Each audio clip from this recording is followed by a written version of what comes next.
वासुदेवाय। ओम नमो भगवते वासुदेवाय। ओम नमो भगवते वासुदेवाय। ओम सुरभ्यै नमः। ओम सुरभ्यै नमः। ओम सुरभ्यै नमः। मूकं करोति वाचालं पङ्गुं लङ्घायते गिरिं यत्कृपातमहं वन्दे श्रीगुरुं दीनतारिणं श्रीचैतन्यमीश्वरं परमानन्दमाधवं। नमो विष्णुपादाय कृष्णप्रेष्ठाय भूतकृष्ण सान्निध्यं नमस्ते।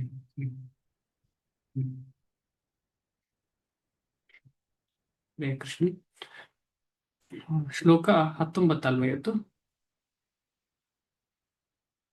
18 19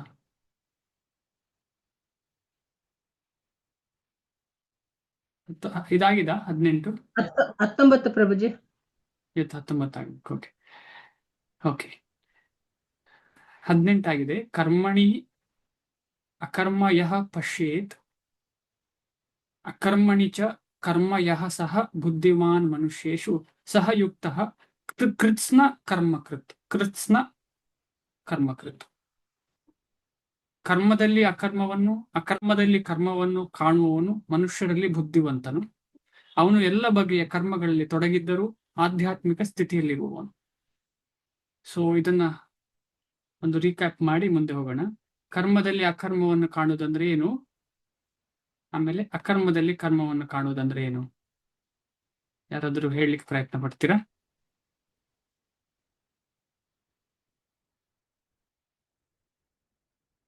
ಟ್ರೈ ಮಾಡ್ತೀರಾ?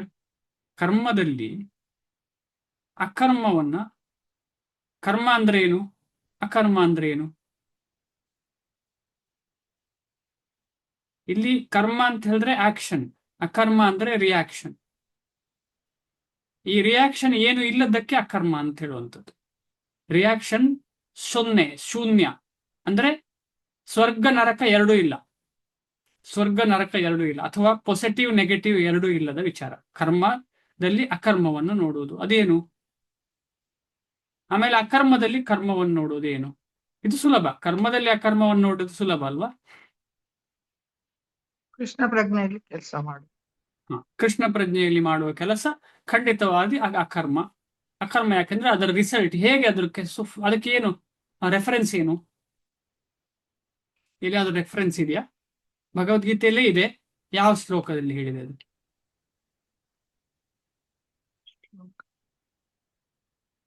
ನೆನಪಿದ್ಯಾ?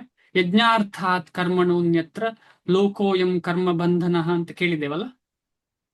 ತದರ್ಥಂ ಕರ್ಮ ಕೌಂತೆಯ ಅಂತ ಹೇಳಿ, ಅದಕ್ಕೋಸ್ಕರವೇ, ಯಾವುದಕ್ಕೋಸ್ಕರ? ಯಜ್ಞಕ್ಕೋಸ್ಕರ. ಯಜ್ಞ ಅಂದ್ರೆ ಏನು? ಕೃಷ್ಣನ ಸೇವೆ. ಯಜ್ಞ ಅಂದ್ರೆ ಏನು? ಕೃಷ್ಣ, ಭಗವಂತ ಕೃಷ್ಣ. ಸೊ ಯಜ್ಞಕ್ಕೋಸ್ಕರವೇ ಮಾಡ್ಬೇಕು ಅಂದ್ರೆ ಕೃಷ್ಣನಿಗೋಸ್ಕರವೇ ಮಾಡಿದ ಕೆಲಸ ಅದು ಅಕರ್ಮ. ಅದು ಕರ್ಮ ಬಂಧನದಿಂದ ಬಿಡುಗಡೆ ಮಾಡ್ತದೆ. ಕರ್ಮ ಬಂಧನ ಅಂದ್ರೆ ಏನು?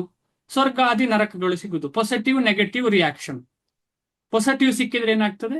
ನಾವು ಒಳ್ಳೆ ಜೀವನ ಸಿಗ್ತದೆ. ಉದಾಹರಣೆಗೆ ಒಳ್ಳೆ ಒಳ್ಳೆ ಒಳ್ಳೆ ದೇಹ ಸಿಗ್ತದೆ, ಒಳ್ಳೆ ಸೌಂದರ್ಯ ಸಿಗ್ತದೆ, ಇಲ್ಲಾಂದ್ರೆ ಸ್ವರ್ಗಾದಿ ಲೋಕಗಳು ಸಿಗ್ತದೆ.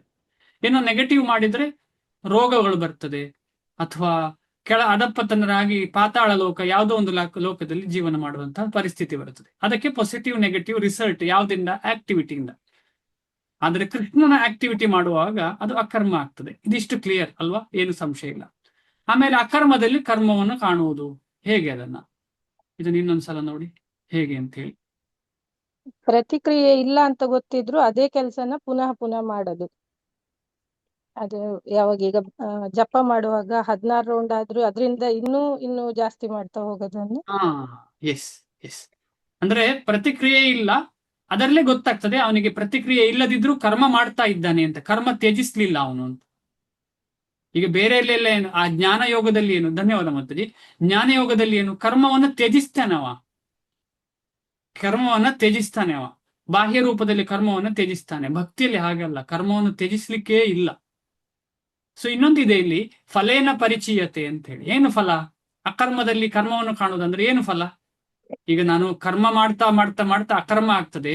ಅಕರ್ಮದಲ್ಲಿ ಕರ್ಮವನ್ನು ಕಾಣುದು ಅಂತ ಹೇಳಿದ್ರೆ ನನಗೆ ಇನ್ನೂ ಜಾಸ್ತಿ ಭಗವಂತನನ್ನ ಇನ್ನೂ ಸೇವೆ ಮಾಡಬೇಕು ಅಂತ ಆತುರ.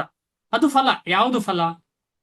ಫಲ ಯಾವುದು ಅಂತ ಹೇಳಿದ್ರೆ ಇನ್ನೂ ಮಾಡಬೇಕು ಜಪ, ಅಥವಾ ಇನ್ನೂ ಸೇವೆ ಮಾಡಬೇಕು, ಇನ್ನೂ ಭಗವದ್ ಭಕ್ತರ ಸಂಘ ಮಾಡಬೇಕು, ಇನ್ನೂ ಭಗವದ್ಗೀತೆ ಓದ್ಬೇಕು, ಇನ್ನೂ ಹೂ ಇನ್ನೂ ಕಟ್ಟಬೇಕು ಭಗವಂತನಿಗೆ, ಈ ರೀತಿಯಲ್ಲಿ ಭಗವಂತನಿಗೆ ಇನ್ನೂ ಅಡಿಗೆ ಚೆನ್ನಾಗಿ ಮಾಡಬೇಕು, ಗೌರ ಪೂರ್ಣಿಮೆಗೆ ಇನ್ನೂ ಒಂದು ಒಳ್ಳೆ ರೀತಿಯಲ್ಲಿ ಅಡಿಗೆ ಮಾಡಿ ಭಗವಂತನಿಗೆ ಆಫರ್ ಮಾಡಬೇಕು, ಈ ತರ ಎಲ್ಲ ಮನಸ್ಸಲ್ಲಿ ಕಾಣ್ತಾ ಇಲ್ಲ. ಅದು ಏನು ಅಂತ ಹೇಳಿದ್ರೆ ಅಕರ್ಮದಲ್ಲಿ ಕರ್ಮವನ್ನ ಕಾಣುವಂಥದ್ದು. ನೋಡ್ಲಿಕ್ಕೆ ಏನ್ ಅನ್ನಿಸ್ತದೆ, ಅವರೆಲ್ಲರೂ ಏನ್ ಅನ್ನಿಸ್ತಾರೆ ನೋಡುವಾಗ, ಅವರೆಲ್ಲ ಅದು ಅಕರ್ಮ ಅಂತ ಗೊತ್ತಿರೋದಿಲ್ಲ ಬೇರೆಯವರಿಗೆ, ಬೇರೆಯವರೆಲ್ಲ ಇವರು ಕರ್ಮ ಮಾಡ್ತಾರೆ ಅಂತ ಅನ್ನಿಸ್ತದೆ. ಬೇರೆಯವರಿಗೆಲ್ಲರಿಗೆ ಏನ್ ಅನ್ನಿಸ್ತದೆ, ಭಕ್ತಿ ಅಂತ ಅನ್ನಿಸುದಿಲ್ಲ ಅವರಿಗೆ. ಅವರೆಲ್ಲ ಏನು ಕೆಲಸ ಮಾಡ್ತಿದ್ದಾರೆ, ಅಡಿಗೆ ಮಾಡ್ತಿದ್ದಾರೆ, ಪೂಜೆ ಮಾಡ್ತಿದ್ದಾರೆ, ಏನೋ ಮಾಡ್ತಿದ್ದಾರೆ, ಕರ್ಮ ಅದು ಅವರಿಗೆ ಕೆಲಸ, ಅಥವಾ ಏನೋ ದೇವರದ್ದು ಮಾಡ್ತಿದ್ದಾರೆ ಅಷ್ಟೇ. ಆದ್ರೆ ಅದು ಅಕರ್ಮ ಅಂತ ಅವರಿಗೆ ಗೊತ್ತಿಲ್ಲ. ಆದ ಕಾರಣ ಅಕರ್ಮದಲ್ಲಿ ಕರ್ಮವನ್ನು ಕಾಣೋದು ಭಕ್ತರು ಮಾತ್ರ ಕಾಣ್ಲಿಕ್ಕೆ ಸಾಧ್ಯ, ಬೇರೆಯವರು ಅದನ್ನು ನೋಡುದಿಲ್ಲ. ಬೇರೆಯವರು ನೋಡಿದ್ರೆ ಏನ್ ನೋಡ್ತಾರೆ, ಜ್ಞಾನಿಗಳನ್ನು ನೋಡ್ತಾರೆ. ಓ ಎಲ್ಲ ಬಿಟ್ಟಿದಾರಪ್ಪ ಅವರು, ಗಂಡ ಹೆಂಡತಿ ಮಕ್ಕಳು ಸೊಸೈಟಿ ಎಲ್ಲ ಬಿಟ್ಟು ಒಂದೇ ಕಡೆ ಕೂತು ಧ್ಯಾನ ಮಾಡ್ತಿದ್ದಾರೆ ಅಂತ ಹೇಳಿ ತಗೊಳ್ತಾರೆ. ಅದಕ್ಕೇನ್ ಹೇಳ್ತಾರೆ, ಹಾಗೆ ಮಾಡೋರ ವಿರಳ. ಹಾಗೆ ಮಾಡ್ಲಿಕ್ಕೆ ಕಲಿಯುಗದಲ್ಲಿ ಅಂತೂ ತುಂಬಾ ವಿರಳ. ಜ್ಞಾನದಲ್ಲಿ ಕೂತ್ಕೊಂಡು ಜ್ಞಾನ ಮಾರ್ಗದಲ್ಲಿ ಧ್ಯಾನ ಮಾಡುವಂಥದ್ದು. ಅದಕ್ಕೇನ್ ಹೇಳ್ತಾರೆ, ಮಿಥ್ಯಾಚಾರ ಸ ಉಚ್ಯತೆ ಅಂತ ಕೇಳಿದಿರಲ್ಲ, ಹಿಂದೆ ಓದಿದ್ದೇವೆ. ಮಿಥ್ಯಾಸಾರ ಸ ಉಚ್ಯತೆ ಅಂತವ್ರು ಏನಾಗ್ತದೆ ಅಂತ ಹೇಳಿದ್ರೆ, ಮನಸ್ಸಿನ ಒಳಗೆ 108 ಯೋಚನೆಗಳು ಬರ್ತಾ ಇರ್ತದೆ. ಅದರಲ್ಲಿ ಆ ಯೋಚನೆಗಳೆಲ್ಲ ಆ ಯೋಚನಾ ಲಹರಿಯಲ್ಲೇ ಅವರು ತೇಲಾಡ್ತಿರ್ತಾರೆ ಹೆಚ್ಚಿನವರು. ಆದ ಕಾರಣ ಈಗಿನ ಕಾಲದಲ್ಲಿ ಅಂತಹ ಜ್ಞಾನ ಮಾರ್ಗ ತಕ್ಕುದದ್ದಲ್ಲ. ಅದಕ್ಕೋಸ್ಕರ ಈಗ ನೀವು ನಾವೆಲ್ಲ ಕೇಳಿರ್ತೇವೆ, ಅಂತಹ ಮಾರ್ಗ ಹಿಡಿದವರೆಲ್ಲ ಕೆಳಗೆ ಬೀಳ್ತಾರೆ, ಅಯ್ಯೋ ಅವ್ರು ಹಾಗೆ ಮಾಡಿದ್ರು ಹೀಗೆ ಮಾಡಿದ್ರು. ಟಿವಿ ಓಪನ್ ಮಾಡಿದ್ರೆ ಇಮ್ಯಾಜಿನ್, ಅಥವಾ ಮೊಬೈಲ್ ಓಪನ್ ಮಾಡಿದ್ರೆ ಕೇಳುದೇನು, ಆತರ ಫಾಲ್ ಡೌನ್ ಆದ್ರು, ಬಿದ್ರು, ಅವ್ರು ಹಾಗೆ ಆದ್ರು ಹೀಗಾದ್ರು ಅಲ್ವಾ. ಯಾಕೆ ಹಾಗೆ ಅಂತ ಹೇಳಿದ್ರೆ, ಅವರೆಲ್ಲವನ್ನ ನಿಲ್ಲಿಸ್ಲಿಕ್ಕೆ ಪ್ರಯತ್ನ ಪಡ್ತಿದ್ದಾರೆ. ನಿಲ್ಲಿಸುವ ಪ್ರೊಸೆಸ್ ಕಲಿಯುಗಕ್ಕಲ್ಲ, ಮಾಡೋದನ್ನ ಭಗವಂತನಿಗೆ ನಿಯೋಜಿಸುವುದು ಕಲಿಯುಗದ ಪ್ರೊಸೆಸ್ ಅಂತ ಹೇಳಿ ಈ ಶ್ಲೋಕದ ಮುಖಾಂತರ ನಮಗೆ ಎಷ್ಟು ಚೆನ್ನಾಗಿ ಅರ್ಥ ಆಗಿದೆ ಅಂತ ಹೇಳಿದ್ರೆ, ನಾವು ನಮ್ಮ ದಿನನಿತ್ಯ ಮಾಡುವ ಎಲ್ಲ ಕೆಲಸವನ್ನ ಭಗವಂತನಿಗೆ ನಿಯೋಜಿಸಬಹುದು. ಅದು ಹೇಗೆ ಅಂತ ಹೇಳಿದ್ರೆ, ಹೇಗೆ ಈ ಲಾಸ್ಟ್ ಸೆಂಟೆನ್ಸ್ ತುಂಬಾ ಇಂಪಾರ್ಟೆಂಟ್ ಸೆಂಟೆನ್ಸ್, ಭಾವ. ಈಗ ನಮಗೆ ಅನ್ನಿಸ್ಬೋದು, ಇದು ಹೇಗಪ್ಪ, ನಾನು ಮಾಡಿದ ಅಡಿಗೆ ಓಕೆ ಕೃಷ್ಣನಿಗೆ ಡೈರೆಕ್ಟ್ ಕೊಡ್ತಾ ಇದ್ದಾರೆ, ಬೇರೆ ಏನೋ ನಡೀತಾ ಹೋಗ್ತಾ ಇದ್ದೇನೆ, ನಾನು ವಾಕ್ ಮಾಡೋದನ್ನು ಹೇಗೆ ಭಗವಂತನಿಗೆ ಕೊಡ್ಬೋದು, ಅಥವಾ ಹೀಗೆ ಅಥವಾ ಹಲ್ಲುಜ್ಜುದನ್ನ ಹೇಗೆ ಭಗವಂತನಿಗೆ ಕೊಡ್ಬೋದು, ಈ ತರ ಎಲ್ಲ. ಆದ್ರೆ ಕೂಲಂಕುಷವಾಗಿ ಗಮನಿಸಿದ್ರೆ ಎಲ್ಲವೂ ಭಕ್ತಿಗೆ ಸಪೋರ್ಟಿವೇ, ಎಲ್ಲವೂ ಯಾವುದು ಭಕ್ತಿಗೆ ಸಪೋರ್ಟ್ ಅಲ್ಲದಲ್ಲ. ಕೂಲಂಕುಷವಾಗಿ ಗಮನಿಸಿದರೆ ಈಗ ನಮಗೆ ಅನ್ನಿಸಿರ್ಬೋದು, ಅಯ್ಯೋ ನಾನು ಈ ಎಲ್ಲ ಕೆಲಸ ಬಿಟ್ಟು ಇಸ್ಕಾನ್ ದೇವಸ್ಥಾನಕ್ಕೆ ಸೇರ್ತೇನಪ್ಪ ಅಂತ ಅನ್ನಿಸ್ಬೋದು. ಆದ್ರೆ ಸರಿಯಾಗಿ ಗಮನಿಸಿ, ಅದರಿಂದಾಗಿ ಎಷ್ಟು ಜನರಿಗೆ ತೊಂದರೆ ಆಗೋ ಸಾಧ್ಯತೆ ಇರಬಹುದು. ಅಂತಹ ಸಾಧ್ಯತೆ ಇರುವವರು, ಮನೆಯಲ್ಲಿ ಸಪೋರ್ಟ್ ಇರುವವರು ಏನು ತೊಂದರೆ ಇಲ್ಲ. ಇಲ್ಲದೆ ಮನೆಯವರಿಗೂ ನೋವು ಮಾಡಿಕೊಂಡು ಹಾಗೆ ಹೇಳಿ ಮನೆಯವರು ಭಕ್ತಿಗೆ ತೊಂದರೆ ಕೊಡುವವರಾದ್ರೆ ವಿಚಾರ ಬೇರೆ. ಆಗ್ಲೂ ಕೂಡ ನಾವು ತುಂಬಾ ಸೂಕ್ಷ್ಮವಾಗಿ ಇದನ್ನು ಗಮನಿಸ್ತಾ ಏನ್ ಮಾಡ್ಬೇಕು ಅಂತ ಹೇಳಿದ್ರೆ, ಎಲ್ಲರಿಗೂ ಭಕ್ತಿ ಸಿಗುವುದೇ ಉದ್ದೇಶ. ಯಾರೊಬ್ಬನಿಗೂ ಭಕ್ತಿ ಸಿಗದ ಹಾಗೆ ಆಗ್ಬಾರ್ದು. ನಮ್ಮಿಂದಾಗಿ ಯಾರು ಭಕ್ತಿಯಿಂದ ವಿಮುಖರಾಗುವ ಹಾಗೆ ಆಗ್ಬಾರ್ದು. ಅದು ತುಂಬಾ ಡೇಂಜರ್. ಅದು ಕೃಷ್ಣ ಇಷ್ಟಪಡುವುದಿಲ್ಲ. ನಮ್ಮ ಪ್ರತಿಯೊಂದು ಮಾತಿಂದ ಕೂಡ ನಾವು ಜಾಗೃತೆ. ಆಮೇಲೆ ಕರ್ಮದ ಅನುಗುಣವಾಗಿ ಏನಾಗ್ತದೆ ನಮ್ಮ ಕೈಯಲ್ಲಿ ಇಲ್ಲ, ಆದ್ರೆ ನಾವು ಎಷ್ಟು ಜಾಗೃತ ವಹಿಸ್ಬೇಕು, ಯಾರಿಗೂ ನೋವಾಗಬಾರ್ದು, ಯಾರು ಕೃಷ್ಣನಿಂದ ವಿಮುಖರಾಗಬಾರದು ಅಂತ ಹೇಳಿ. ಈ ಎರಡು ವಿಚಾರ ನಮ್ಮ ಬಿಹೇವಿಯರ್ ತುಂಬಾ ಹೆಲ್ಪ್ ಆಗ್ತದೆ ಅದರಿಂದ. ಅದಕ್ಕೋಸ್ಕರ ನಿಜವಾದ ಭಗವಂತನ ಬಗ್ಗೆ ಇನ್ನೊಬ್ಬರಿಗೆ ಹೇಳುದು ಅಂತ ಹೇಳಿದ್ರೆ, ನಮ್ಮ ಬಿಹೇವಿಯರ್ ಚೆನ್ನಾಗಿ ಸ್ನಾನ ಮಾಡೋದು, ಚೆನ್ನಾಗಿ ಕ್ಲೀನ್ ಡ್ರೆಸ್ ಹಾಕುವಂಥದ್ದು, ಆಮೇಲೆ ಹಲ್ಲುಜ್ಜುವಂಥದ್ದು, ಈ ರೀತಿಯಲ್ಲಿ ಹೇಗೆ ನಾವು ದಿನನಿತ್ಯದ ದಿನಚರ್ಯವನ್ನ ಮಾಡಬೇಕು, ಆ ರೀತಿಯ ದಿನಚರ್ಯ ಮಾಡಿದ್ರೆ ತುಂಬಾ ಚೆನ್ನಾಗಿರ್ತದೆ. ಆದ ಕಾರಣ ಬೆಳಿಗ್ಗೆ ಎದ್ದ ತಕ್ಷಣ ಸ್ನಾನ ಮಾಡುದು, ದಿನಚರ್ಯೆಯನ್ನ ಫಾಲೋ ಮಾಡುದು, ಟಾಯ್ಲೆಟ್ಗೆ ಹೋದ್ಮೇಲೆ ಕೈ ತೊಳೆಯೋದು, ಅಂದ್ರೆ ಯೂರಿನೇಷನ್ಗೆ ಹೋದ್ಮೇಲೆ ಕೈ ತೊಳೆಯೋದು, ಹಲ್ಲುಜ್ಜಿದ ಮೇಲೆ ಚೆನ್ನಾಗಿ ಕೈ ಕಾಲು ತೊಳೆಯೋದು, ಈ ರೀತಿ ಎಲ್ಲ. ಊಟ ಮಾಡೋಕ್ಕಿಂತ ಮುಂಚೆ ಕೈ ಕಾಲು ತೊಳೆಯೋದು, ಇದೆಲ್ಲ ನಮ್ಮ ಸಂಸ್ಕೃತಿಯಲ್ಲಿ ಇತ್ತು. ಆದ್ರೆ ನಾವು ಅದನ್ನು ನಿಧಾನವಾಗಿ ಟೇಬಲ್ ಅಲ್ಲಿ ಕೂತ್ಕೊಂಡು ಊಟ ಮಾಡೋದು, ಆಮೇಲೆ ನಿಂತ್ಕೊಂಡು ಊಟ ಮಾಡುವ ಪರಿಸ್ಥಿತಿ ಬಂದಿರುವಾಗ ಇದೆಲ್ಲ ಸೆಕೆಂಡರಿ ಆಗ್ತದೆ ಸ್ಪೂನ್ ಯೂಸ್ ಮಾಡುವಾಗ.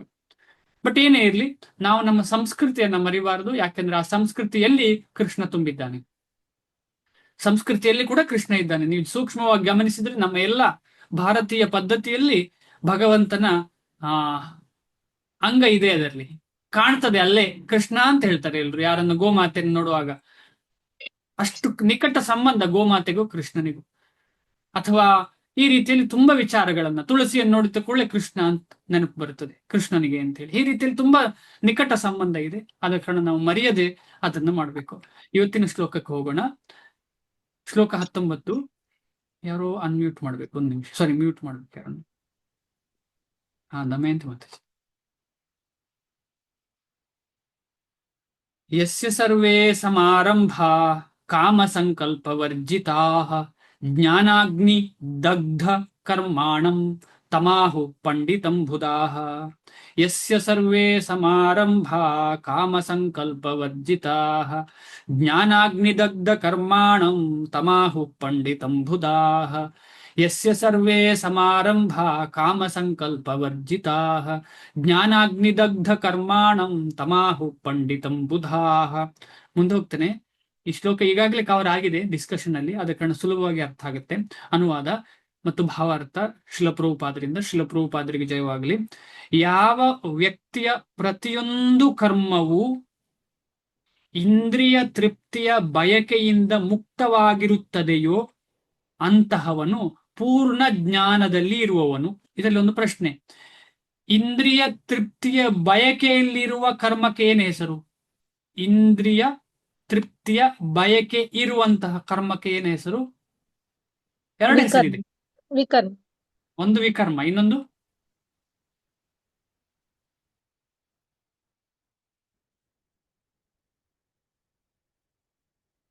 ವಿಕರ್ಮ. ಕರೆಕ್ಟ್, ಸಕಾಮ ಕರ್ಮ. ಸಕಾಮ. ಧನ್ಯವಾದ ಮಾತೆ. ಸಕಾಮ ಕರ್ಮ ಯಾಕೆ ಅಂತ ನಮಗೆಲ್ಲ ಗೊತ್ತು, ಡಿಸ್ಕಷನ್ ಮಾಡಿದ್ದೇವೆ. ಯಾಕೆ? ಯಾರಾದ್ರೂ ಬೇರೆ ಹೇಳ್ತೀರಾ? ಮತ್ತೆ ನಿಮಗೆ ಗೊತ್ತು, ನೀವು ನಿನ್ನೆ ಹೇಳಿದ್ದೀರಿ ಇದನ್ನ ಉತ್ತರ. ಇನ್ನೊಬ್ರು ಯಾರಾದ್ರೂ ಹೇಳ್ತೀರಾ? ಸಕಾಮ ಕರ್ಮ ಯಾಕೆ ವಿಕರ್ಮ? ವೇದದಲ್ಲಿ ಸಕಾಮ ಕರ್ಮ ಗ್ರಾಂಟೆಡ್, ಮಾಡಬಹುದು ಅಂತ ಇದೆ, ಆದ್ರೆ ಅದು ವಿಕರ್ಮ. ಯಾಕೆ ವಿಕರ್ಮ? ವಿಕರ್ಮ ಅಂದ್ರೆ ಏನು? ನಿಷಿದ್ಧವಾದ ಕರ್ಮ, ಮಾಡಬಾರದು. ಅಂದ್ರೆ ಸಕಾಮ ಕರ್ಮ ನಿಷಿದ್ಧ ಭಕ್ತಿಯೋಗದವರಿಗೆ. ಯಾಕೆ? ಬೇರೆ ಯಾರಾದ್ರೂ ಹೇಳ್ತೀರಾ? ಸಕಾಮ ಅಂದ್ರೆ ನಮ್ಗೋಸ್ಕರ ನಾವು ಮಾಡ್ಕೊಂತೀವಿ. ಹಾ. ಈಗ ಉದಾಹರಣೆಗೆ ನಾವು ತಿನ್ಬೇಕಾಗುತ್ತೆ, ಅದನ್ನ ದೇವ್ರಿಗೆ ನೈವೇದ್ಯ ಇಡ್ತೀವಿ, ಶ್ರೀಕೃಷ್ಣನಿಗೆ. ಅದು ಸಕಾಮ ಆಗುತ್ತೆ. ನಮ್ಗಾಗಿ ಬೇಕಾಗಿರೋದನ್ನ ಭಗವಂತನಿಗೆ ಸಮರ್ಪಣೆ ಮಾಡಿ ನಾವು ಸ್ವೀಕರಿಸೋದು. ಅದು ಓಕೆ. ಅದರಿಂದ ಮತ್ತೆ ಅದು ಸಕಾಮ ಆಗಲ್ಲ, ಅದು ಓಕೆ, ಹಾ. ಅದೇನ್ ತೊಂದರೆ ಇಲ್ಲ. ಭಕ್ತಿಯನ್ನು ತರಬೇಡಿ ಇಲ್ಲಿ. ಈ ಸಕಾಮಕ್ಕೂ ಭಕ್ತಿಗೂ ಕನೆಕ್ಷನ್ ಕೊಡಬೇಡಿ, ಕನ್ಫ್ಯೂಷನ್ ಆಗುತ್ತೆ. ಸರಿ. ಈಗ ಭಕ್ತಿಯ ಫಸ್ಟ್ ಸ್ಟೇಜ್ ನನಗೇನು ಇಷ್ಟ ಇದೆ ಅದನ್ನು ಕೃಷ್ಣನಿಗೆ ಕೊಡೋದು ಫಸ್ಟ್ ಸ್ಟೇಜ್, ಅದ್ರೇನು ತೊಂದರೆ ಇಲ್ಲ. ಅದು ಭಕ್ತಿಯ ಲೆವೆಲ್. ಭಕ್ತಿಗೂ ಇದು ಕರ್ಮಯೋಗದ ಲೆವೆಲ್ ಅಲ್ಲಿ ಇದೆ. ಕರ್ಮಯೋಗದ ಲೆವೆಲ್ ಅಲ್ಲಿ ಕರ್ಮ ಮತ್ತು ವಿಕರ್ಮ ಅಂದ್ರೆ ಸಕಾಮ ಕರ್ಮ ಮತ್ತು ವಿಕರ್ಮ. ಯಾರಾದ್ರೂ ಹೇಳ್ತೀರಾ? ಇನ್ನು ಯಾರಾದ್ರೂ ಯಾರು ಬರ್ತಾ ಇದೆಯಾ ಮನಸ್ಸಲ್ಲಿ? ಸರಿ, ನೀವೇ ಹೇಳಿ ಮಾತಾಜಿ. ಅಂತಃಕರಣ ಶುದ್ಧಿ ಇರಲ್ಲ ಅದಕ್ಕ ಪ್ರಭು. ಅಲ್ಲ, ಸಕಾಮ ಕರ್ಮ ಯಾಕೆ ವಿಕರ್ಮ ಅಂತ. ಸಕಾಮ ಕರ್ಮ ಬಯಕೆ ಇರುತ್ತೆ ಅಲ್ವಾ ಪ್ರಭು? ಕರೆಕ್ಟ್. ಅದು ಯಾಕೆ ವಿಕರ್ಮ? ಅದು ಶಾಸ್ತ್ರದಲ್ಲಿ ಅಲೌಡ್ ಅಲ್ವಾ? ಈಗ ಉದಾಹರಣೆಗೆ ಪುತ್ರ ಕಾಮೇಷ್ಟಿ ಹೋಮ ಮಾಡುವಂಥದ್ದು ಅಲೌಡ್. ತಿಂಗಳಿಗೊಮ್ಮೆ ಯಾವುದೋ ಒಂದು ಬಲಿ ಕೊಡುವುದೇ ಅಲೌಡ್.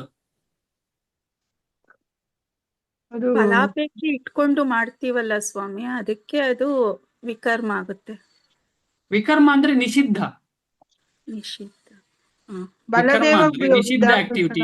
ನಾವು ಭಕ್ತಿ ಯೋಗದಲ್ಲಿ ಇರುವವರು ಸಕಾಮ ಕರ್ಮವನ್ನ, ವೇದದಲ್ಲಿ ಹೇಳಿರುವಂತಹ ಸಕಾಮ ಕರ್ಮವನ್ನು ಕೂಡ ವಿಕರ್ಮವಾಗಿ ತಗೊಳ್ತೇವೆ. ಯಾಕೆ ವಿಕರ್ಮವಾಗಿ ತಗೊಳ್ತೇವೆ? ಬಲದೇವ ವಿದ್ಯಾಭೂಷಣ್ ಅವರು ಹಾಗೆ ಹೇಳಿದ್ದಾರೆ ಅಲ್ವಾ ಪ್ರಭು? ಹೇಳಿದ್ದಾರೆ, ಕರೆಕ್ಟ್. ಯಾಕೆ ಅಂತ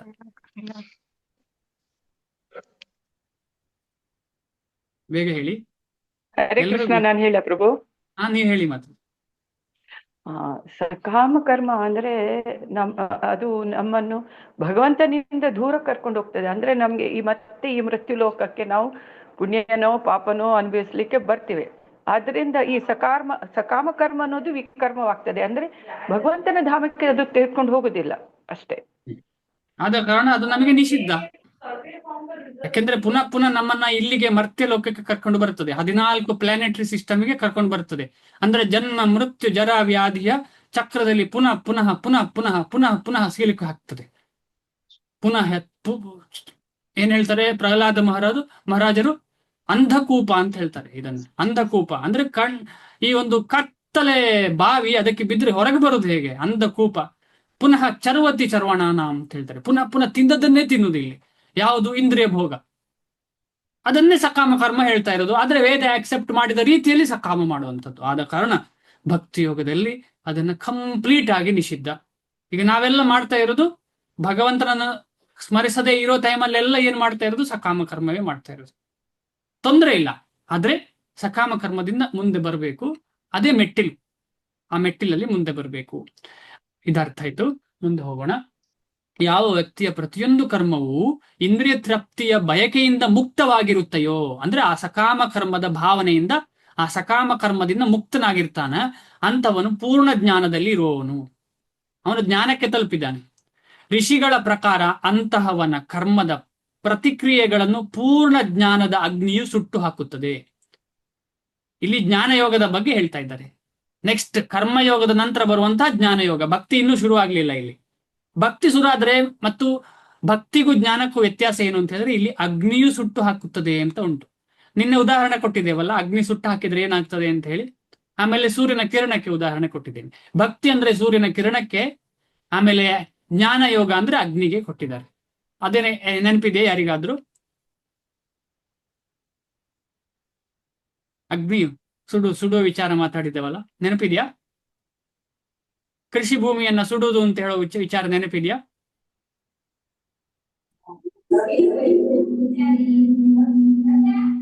ಯಾರು ಹೇಳ್ತೀರಿ? ಎಲ್ಲ ಇದು ಕೃಷಿ ಆದ್ಮೇಲೆ ಅದನ್ನೆಲ್ಲ ಸುಟ್ಟು ಹಾಕ್ತೇವೆ, ಸೊ ದ್ಯಾಟ್ ಅದ್ರ ರಿಮೈನಿಂಗ್ ಇದು ಎಫೆಕ್ಟ್ ಆಗ್ಬಾರ್ದು ಅಂತ. ಬಟ್ ದೇರ್ ಆರ್ ಚಾನ್ಸಸ್ ಮತ್ತೆ ಅದು ಬರುವಂತದ್ದು. ಕರೆಕ್ಟ್, ಅದ್ಭುತ. ಎಸ್ ಮಾತಾಜಿ, ಕರೆಕ್ಟ್ ಹೇಳಿದ್ರಿ. ಆದ್ರೆ ಅಲ್ಲಿ ಯಾವತ್ತು ರಿಸ್ಕ್ ಇದೆ, ಅದೇ ಜ್ಞಾನ ಮಾರ್ಗದ ಪ್ರಾಬ್ಲಮ್. ಇದು ಜ್ಞಾನ ಮಾರ್ಗ ಕರ್ಮವನ್ನ ಮಾಡಿ ಮಾಡಿ ಇಂದ್ರಿಯ ತೃಪ್ತಿಯ ಬಯಕೆಯಿಂದ ಹೊರಗೆ ಬರುವಾಗ ಅವನು ಪೂರ್ಣ ಜ್ಞಾನಕ್ಕೆ ಬರ್ತಾನೆ, ಅಂತಃಕರಣ ಶುದ್ಧಿಯಾಗಿ. ಅಲ್ಲೂ ಕೂಡ ರಿಸ್ಕ್ ಇದೆ. ಆದ್ರೆ ಭಕ್ತಿಯ ಕಂಪ್ಯಾರಿಸನ್ ಮಾಡಿದ್ರೆ, ಭಕ್ತಿಯಲ್ಲಿ ಏನು? ಸೂರ್ಯನ ಬೆಳಕಿದ್ದ ಹಾಗೆ. ಅದು ಸಂಪೂರ್ಣವಾಗಿ ಮಂಜನ್ನ, ಸೂರ್ಯನ ಬೆಳಕು ಇರುವವರೆಗೆ ಸಂಪೂರ್ಣವಾಗಿ ಮಂಜನ್ನ ತೆಗೆದು ಹಾಕ್ತದೆ ಅಂತೇಳಿ ನಿನ್ನೆ ಡಿಸ್ಕಷನ್ ಮಾಡಿದ್ದೇವೆ. ಆ ಕಂಪ್ಯಾರಿಸನ್ ನಾವು ಅರ್ಥ ಮಾಡ್ಕೊಳ್ಬೇಕು.